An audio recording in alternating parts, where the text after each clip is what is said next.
Hi guys, I hope that you all are doing well and healthy during these tough times in our battle against the coronavirus. But don't let COVID shut down your big idea.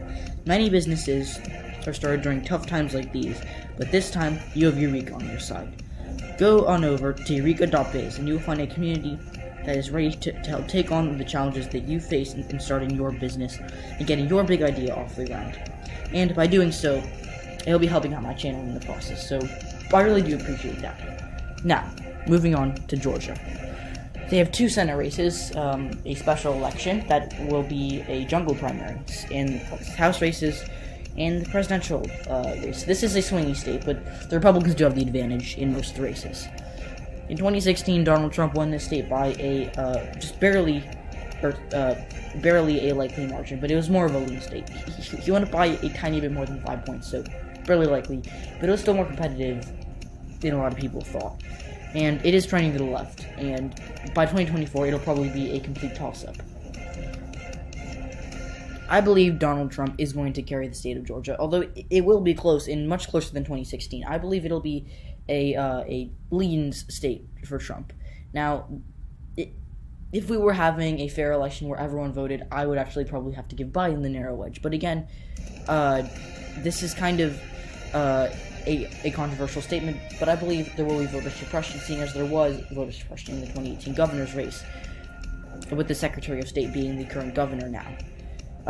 Brian Kemp is famous for being a voter suppressionist, and he will suppress the vote in this election.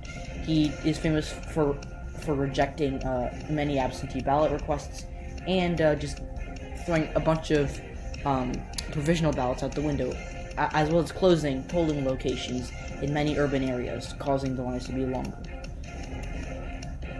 So this adds to the Republican column, but they're still trailing the Democrats.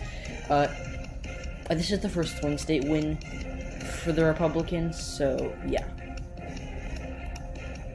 In the Senate, I believe these races are all kind of similar, but I think that John Ossoff will do a tiny bit worse than Joe Biden. This is because Dave Perdue is pretty popular, whereas Trump is unpopular. Now, he's not unpopular, but he's not, super popular either. So, Ossoff does have a shot, but I don't expect him to win. He did lose a special election in the 7th district, which is now held by the Democrats, but he did play a major part in making it a swing district.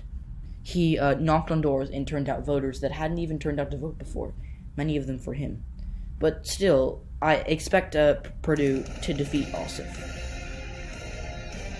In the special Senate race, Doug Collins is definitely the favorite. I mean, this is a jungle primary, and I know that should say Collins wins, my bad. But there are 4 candidates, 2 Democrats, Raphael Warnock, who is depicted on the left, and Matt Lieberman. I believe Warnock will do a little bit better than Lieberman, and also Lieberman is the son of former Senator Joe Lieberman, who ran on the ticket for vice president under Al Gore in 2000. There are 2 Republicans, Doug Collins and Kelly Loeffler, although one is significantly weaker than the other. Collins is a well-known and pretty respected congressman from northern Georgia, whereas Kelly Loeffler has some scandals and is considered by some to even be a rhino. So yeah, I expect Collins to win this. This will add 2 more seats to the Republicans in the Senate. Now at the House level, Buddy Carter, I believe, will win another term, although it could be close. And Stanford Bishop, I believe, is going to win again. Drew Ferguson is probably going to hold on to his seat, as it's not competitive, and Hank Johnston will hold on to his seat. John Lewis in the 5th District will hold on, and a very tight race.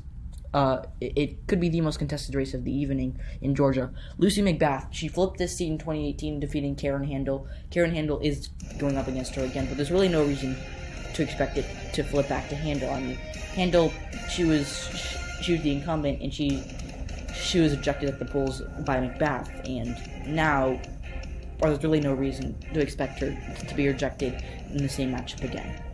And if anything, there's only going to be higher turnout, so I expect McBath to win, although it'll be very close. This could be the close race as well. Carolyn Bordeaux, this is an open seat, and a seat that went to the Republicans by 0.5% in 2018 in a blue wave year, so it could stay red. but this is an open seat, and higher turnout could propel a Carolyn Bordeaux victory. In the 8th district, Austin Scott, not a very competitive seat, and another open seat. I apologize for the bad quality. Matt Gertler is going to fill that seat, and Jody Heiss will probably take over for the 10th district.